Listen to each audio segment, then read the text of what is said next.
그 지시 아까 그 청구인 측에서도 소추인 측에서도 질문했는데 김우규 이 특임대 이 지역대장한테 그대로 지시했죠. 예, 그렇습니다. 뭐 증인의 그 워딩으로는 그냥 예비 명령 내렸다 이거잖아요, 그죠? 가능성도 있으니 대비는 해라 이렇게 지시했다는 거잖아요. 예, 그렇습니다. 근데 이제 김우규 지역대장은 이제 본인이 직접 지시했다 이렇게 이제 얘기를 하고 있습니다. 그게 이제 00시 한 47분경 되는 것 같아요, 그죠? 치워요. 자, 이준우 수방사령관은 당시에 국회에 출동했을 때 이렇게 증언을 했어요. 이 법정에서 출동을 하라는데 국회로만 가라로만 지시받았대요. 그러니까 구체적인 임무를 지시받지 못했대요. 그래서 갈 때 너무 당황스러웠대요. 예. 그리고 그래서 무엇을 해야 될지도 모르겠고 그래서 계속 고민을 했다는 거예요. 그러면서 양재영 국회 협력관한테 물어보고 아까 김봉식 경찰 서울경찰청장도 나와서 증언을 했는데 김봉식 청장도 에게도 전화를 해가지고 제가 뭐 임무가 뭡니까 상황이 뭡니까 계속 물어봤다는 거예요. 증인도 방금 아까 그 녹취록 그죠? 예. 인정했던 거 김창학이랑 이런 대화를 나눠요. 거의 00시 다 어간에 이르러서도 이런 대화를 나눕니다. 그죠? 뭐 임무가 대체 뭡니까? 임무를 하나도 몰라요. 그죠? 예. 내가 맡은 임무가 뭔지 대체 국회에서 내가 뭘 하러 가야 되는지 진짜 몰라요. 그죠? 이 대화 나누는 거 맞잖아요. 그죠? 예, 그렇습니다. 예. 그 이준호 사령관은 이런 얘기를 해요. 법정에서 증언할 때 자기도 임무를 몰랐대요. 임무를 몰라가지고 그러면은 원래 그러면 그 수방사의 임무가 뭐냐 물어봤더니 만약에 국회라면 수방사는 초동조치 부대이기 때문에 병력이 제한된다. 그래서 신속하게 출동을 해서 국회의 가장 중요한 본청 건물의 외곽을 통제하고 경계하는 것이다. 그러면 그 내에 적이 있는 경우에는 특전사 707 부대가 들어가서 적을 섬멸하는 것인데 이때 특전사는 외부에서 수방사는 외부에서 특전사를 지원하는 임무다. 이렇게 이제 답변을 해요. 맞죠? 이 임무 맞죠? 법정에서 그렇게 증언하셨다면 아니 작게 말하는 겁니다. 기본 매뉴얼 맞죠? 기본 매뉴얼. 대테러 작전의 기본은 그렇습니다. 예, 그렇죠. 예. 뭐 법정 증언을 말하는 게 아니라 이 임무를 말하는 겁니다. 그럼 아까 이준우 사령관이 국회 본청을 통제해라라고 지시를 내렸어요 증인한테. 그죠? 그럼 이 임무랑 하나도 바뀌지가 않아요. 이준우 사령관은 당시의 상황이 너무나 당황스럽고 그래서 임무 매뉴얼에 따라서 그대로 지시한 거예요. 예, 외부에서 특전사를 지원해라. 근데 증인이 그거를 특전사가 국회의원을 끌고 나오면 국회 본청 입구를 다른 사람들이 막고 있으니까 이 길을 열어줘. 이런 식으로 이제 임무 분석을 하신 것 같아요. 물론 그게 이제 잘못됐다 이렇게 말씀드리는 건 아니에요. 제가 이 법정에서 틀렸다. 그렇지만 이런 좀 차이가 있었다라는 거를 좀 제가 말씀을 드리는 거예요. 그죠? 임무 분석이 약간 틀리죠. 그다음에 답변할 시간을 주시면 답변 드려도 되겠습니까? 예, 예. 말씀을 계속 말씀하셔야 예, 되는데. 아직 질문이 좀 안 끝났습니다. 잠깐만요. 예. 그다음에 아까도 국회 본청을 통제해라 이렇게 지시를 받은 거를 일단은 외부 출입을 전면 차단하라로 나는 이해를 했다라고 말씀을 하셨는데, 그죠? 이렇게 이해하셨다는 거잖아요. 정확히 특전사령관이 준 워딩은 이겁니다. 국회 본청을 통제해라 이렇게 지시를 내렸어요. 그죠? 예하부대 진술서에 그대로 나와 있어요. 국회 본청을 통제하라라고 예, 지시를 하셨잖아요. 저희 두 개의 팀장들에게 우선 먼저 내린 겁니다. 맞죠, 그죠? 예, 팀장한테 먼저 내렸고 그 팀장들한테 저한테는 또 사후에 보고를 받으신 거잖아요. 보고를 받은 겁니다. 그죠? 예, 알고 예. 있습니다. 근데 그 진술 조서에 보면 아까 그 소추인 측에서도 질문을 했듯이 증인은 그 내용을 국회의원을 포함한 국회 모든 입출입하는 사람들을 모두 차단하라 이렇게 이해를 했다고 진술을 하셨어요. 그죠? 맞죠? 예, 최초에는 그렇게 예. 해석하는 게 맞습니다. 예. 예. 그래서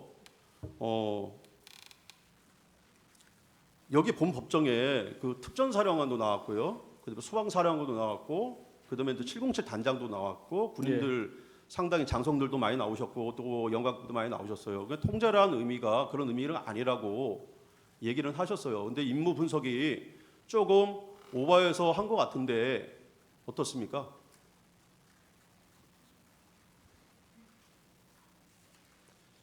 임무 분석이 그러니까 이게 정확히 제가 말씀드린 것처럼 예. 단계별 임무를 수행을 해야 되는데 같아요. 통제라고 하면 통제에 대한 수준과 범위를 말씀을 증인. 하셨어야 되는데 증인, 저 윤갑근 변호사입니다. 여기서 묻습니다. 예, 그 본청을 통제하라는 지시를 증인이 직접 받았습니까? 지역대장으로부터 보고를 받은 내용입니까? 최초에는 지역대장한테 보고를 받고 이후에 사령관이 저한테도 얘기했습니다. 그게 언제쯤입니까? 그 시간대가 아마 23시 47분에 지역대장한테 보고를 받았고 그 아마 이후의 시간에 사령관은 그 이유가 얼마나 걸렸습니까? 시간이? 그리 길지 않은 시간이었던 것 같습니다. 증인 그런 내용을 예.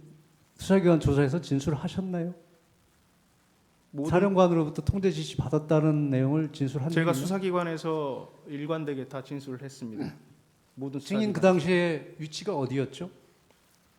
이 시간대는 제가 사령부에서 이동하는 시간이었습니다. 23시 제가 23시 30분 어간에 정확하게 어디였습니까? 여의도로 이동하고 있는 그 도로가였습니다. 그러니까 어디쯤 가고 있었습니까? 사령관이 증인의 위치를 알고 있었죠. 정확히 몰랐을 겁니다. 그 당시 사령관도 국회를 들어가지 못하고 국회 주변을 빙빙빙 돌고 있었던 건 아십니까? 사후에 알고 있었습니다. 그러면 증인도 국회 가지도 못했고 사령관도 국회 들어가지도 못해서 빙빙 도는 상황에서 통제하라, 끌어내라 이게 앞뒤가 맞는 얘기입니까? 통제는 미리 먼저 가셨기 때문에 본인께서 직접 우리한테 준 과업입니다. 그거는 뭐 해석의 여지가 없는 것 같고. 잠깐만. 그리고 수방사의 어떤 임무 매뉴얼상 서울의 중요 시설, 국가 시설의 방어 개념이고 방어에는 수방사의 역할은 외곽 경비인 것은 틀림없죠. 지역방위 부대가 그런 역할을 하게 돼 있습니다. 그런 역할이 있는데 수방사령관이 그런 임무를 잊어버리고 본청에 진입하라는 지시를 할 수 있습니까? 그렇기 때문에 저는 이례적으로 해석했다는 겁니다. 이례적으로 해석할 수 있는 게 아니고 정상적인 사람이라면 그 당시에 확인을 해야 되는 거 아닙니까? 우리의 임무와 다르다는 것을 확인해야 되는 거 아니겠습니까? 그렇기 때문에 제가 재구를 요청한 겁니다. 그런데 그 부분은 끌어내라는 부분을 말씀하시는 거고 예. 통제 부분은 그런 이의 제기한 적이 없잖아요. 그리고 지금 어떤 증인의 진술이나 증언에 의하더라도 외부에서 지원해라, 통제해라 뭐 이런 지시를 증인은 엄청 더 확대를 해서 국회의원을 끌고 나오면 본청 입구를 사람들이 막고 있으니 길을 열어주라 이렇게 이해를 했다고 진술을 하고 또 국회의원을 포함한 국회의원의 모든 출입하는 사람을 모두 차단하라 이게 확대 해석되거나 훨씬 넓은 범위로 지시를 내립니다. 그 이유는 뭐죠? 앞서 끌어냈을 때 통로를 확보하라고 한 지시가 사령관께서 직접 언급한 지시고 제가 지원하라고 표현을 한 겁니다. 증인. 그러니까 전후 관계를 정확히 말씀드리면 예, 그러니까 그렇다는 겁니다. 그런 지시가 있기 때문에 그렇게 제가- 오해를 제가- 했다 이거죠. 검찰에서 예. 정확한 워딩을 써야 되기 때문에 그냥 지원하라라고만 해석했는데 그게 뭐죠라고 물어봤을 때 사령관이 말씀하신 워딩들을 활용해서 증인 설명한 아까 겁니다. 그 사령관으로부터 끌어내라는 지시받고 예하부대 지시 안 내렸다고 얘기했죠. 예, 그렇습니다. 그런데 소추인 측에서 아까 윤덕교 이 특임대 이 지역대장한테 그런 지시 내렸다고 하니까 그거는 사령관이 그 끌어내라는 지시의 연장으로 지시를 내린 거다 이렇게 얘기했잖아요. 지시하셨네요. 왜 거짓말합니까? 그러니까 윤덕규 소령은 제가 서강대교 북단에서 넘어오지도 말라고 했습니다. 근데 우리 임무가 뭐냐고 물어봐니 특전사 우리는 그러한 인원들을 끌어내는 역할을 하는 것 같다라고 표현을 한 겁니다. 윤덕교 소령은 그렇게 얘기하지 않습니다. 차량도 출발했어요. 그러다가 3분의 1 지점 올 때 증인이 아까 진술한 대로 증언한 대로 차량을 멈춰서 임무를 해제했어요. 근데 증인은 분명히 얘기했잖아요. 수방사령관한테 그런 지시를 받고 나는 지시를 내리지 않았다. 부당하다고 생각해서 뭔가 위법한 것 같았다. 근데 소추인 측 질문에 다 그런 지시를 내린 적이 있고 그다음에 제가 아까 질문했잖아요. 그런 지시 시간이 이렇게 좀 차이가 나는데 그거는 아까 수방사령관한테 지시받은 것의 연장선상에서 그런 지시를 받았기 때문에 윤덕교 소령한테 지시를 내렸다 이렇게 지금 증언했잖아요. 그러면은 진술 내용이랑 다 틀리잖아요, 지금. 그것을 수행할 수 있는 부대는 경내에 투입한 부대입니다. 아니 지시를 안 했다면요. 경내에 투입한 부대는 실시하지 않았습니다. 윤덕교 소령한테 윤덕교 국회 안에 소령은 자 윤덕교 소령한테 내린 증인의 지시 그대로 증인 진술서에 있고요. 이게 저기 윤덕교 소령의 진술조서에 나와요. 국회 안에 있는 인원을 다 끌어내라 이렇게 증인이 지시를 내렸다는 거예요. 근데 증인 여기 국회 안에 있는 인원을 다 끌어내라 이게 국회의원들 끌어내라는 소리입니까? 증인이 그렇게 지시한 거예요? 그건 아니죠. 국회 안에 있는 인원들을 끌어내는 것 같다라고 표현을 했고 그거는 이미 저희가 사령관한테 재고가 된 상태에서 윤덕규 소령이 도착했을 때 서강대교 북단에서 넘어오지 않도록 한 이후에 그러한 역할도 우리가 하도록 되어 있는 것 같다라고 표현한 겁니다. 딱 하나만 질문하겠습니다. 제안합니다. 재판장님. 딱 하나만 질문하겠습니다. 재판장님. 하나만. 잠깐 있어 보세요. 예. 예, 질문하십시오.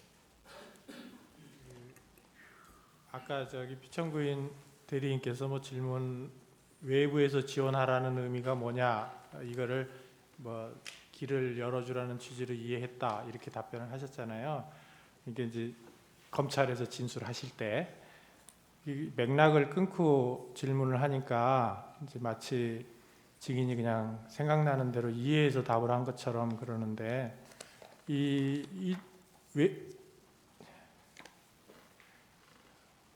이거를 좀 보여주시죠. 그 갑제 50호증의 1에 띄워주실 수 있으면 띄워주면 좋고요. 그 2613면 외부에서 지원하라는 의미는 무엇인가요? 들어있는 부분 들어있나요? 여기 사람들이 들어있어요? 그 외부에서 지원하라는 의미는 무엇인가요? 그 위의 질문에 이제 증인이 답변하기를 사령관님께서 국회 본청 내부로 진입해서 국회의원들을 외부로 끌어내라는 지시를 하여 일단 알겠다고 했습니다.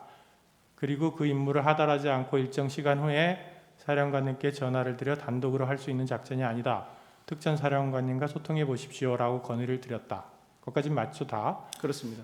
그랬더니 나중에 이제 중간을 빼고 사령관님이 전화가 와서 너희는 들어갈 필요가 없다. 이미 특전사가 국회 본청 내부로 진입해 있으니 너희는 외부에서 지원해라. 이렇게 지시를 해서 국회의원을 끌어내라는 지시를 철회하셨습니다. 그 다음에 외부에서 지원하는 의미가 무엇인가요? 이거에 대한 답변으로 특전사가 국회의원을 끌고 나오면 국회 본청 입구를 사람들이 막고 있으니 그 길을 열어주라는 취지로 이해했습니다. 전혀 앞뒤가 맞지 않는 말이 아닌 것 같은데 이렇게 맥락을 끊고 외부에서 지원하라는 의미는 뭐냐고 하면서 답을 그렇게 강요하듯이 질문하시면 어떡해요. 됐습니다.